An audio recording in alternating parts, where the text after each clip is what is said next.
Bonjour, chers téléspectateurs. Bonsoir, ça dépend de votre position. Lundi 18 novembre 2024, c'est toujours un plaisir pour moi de vous retrouver. Alors, après un bon week-end, j'espère que vous pétillez de forme. Ce matin, nous allons continuer notre rubrique qu'on a entamée depuis la semaine passée. Vous n'êtes pas sans savoir que nous sommes dans le mois de novembre, le mois qu'on appelle communément le mois bleu. Et ce mois est un mois qui a été mis à part par l'Organisation mondiale de la santé. Pour faire quoi? Pour mener des campagnes de sensibilisation par rapport au cancer de la prostate qui sévit dans la jante masculine.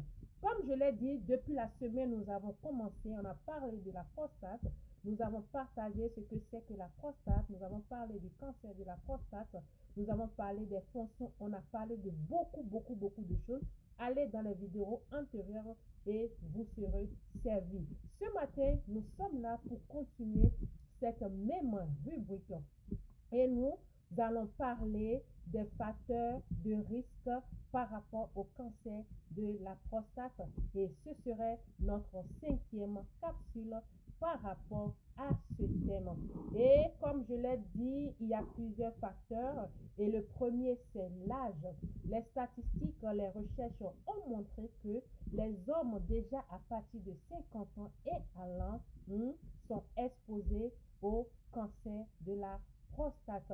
Mais je voudrais apporter une autre information qui, selon les mêmes recherches, malheureusement, on a remarqué que le cancer de la prostate aujourd'hui n'est plus une question de ceux qui ont déjà 50 ans et allant, mais déjà à partir de 35 ans, on voit, nous avons des cas qui, à l'âge de 35 ans, ont contracté ce mal. Et vous savez pourquoi?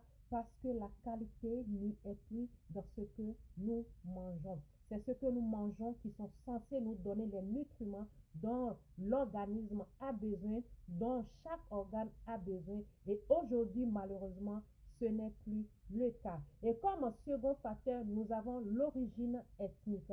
Et d'après les recherches, les statistiques sont de 40% d'hommes qui sont exposés au fait de pouvoir contracter le cancer de prostate, et ce sont des hommes noirs.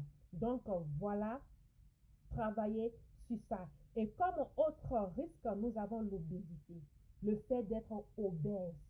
L'obèse, c'est un autre niveau du surpoids, et grossit exagérément.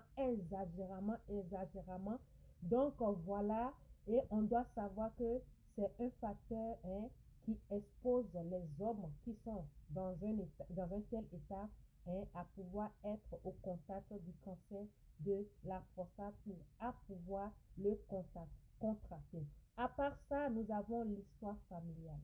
L'histoire familiale, ça revient toujours parce que c'est la même chose par rapport au cancer du sein.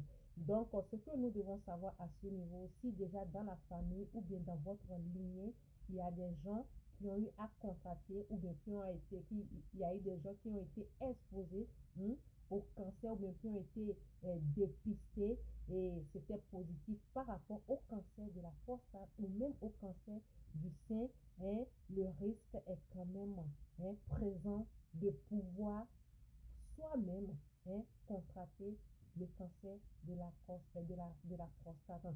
Donc, je vais demander à chacun, à nos hommes, d'aller rapidement se faire dépister. Et une fois que le dépistage donne un résultat favorable, c'est le moment pour vous de commencer par entretenir votre prostate. Oui, il y a une manière pour entretenir sa prostate. On peut bel et bien entretenir sa prostate de la même manière qu'on entretient nos véhicules ou bien nos motos. Donc, pour en savoir plus, pour savoir comment entretenir votre prostate, ou aux femmes, je dis, pour savoir comment entretenir la prostate de votre mari qui va pas ricocher aussi à votre prostate, n'hésitez pas à me contacter. Moi, c'était Kamaria Adjibi. Vous me suivez depuis Houston. Je suis femme entrepreneur. Je suis la responsable de chez Soi General Services LLC, basée ici aux États-Unis. Je suis conseillère en nutrition et bien-être et spécialisée dans la gestion du poids. Alors, je vais vous laisser, mais en attendant, je vais encourager les uns et les autres à poser des actions, à faire des actions. Donc, c'est dans ce sens que la confiance en soi s'installe.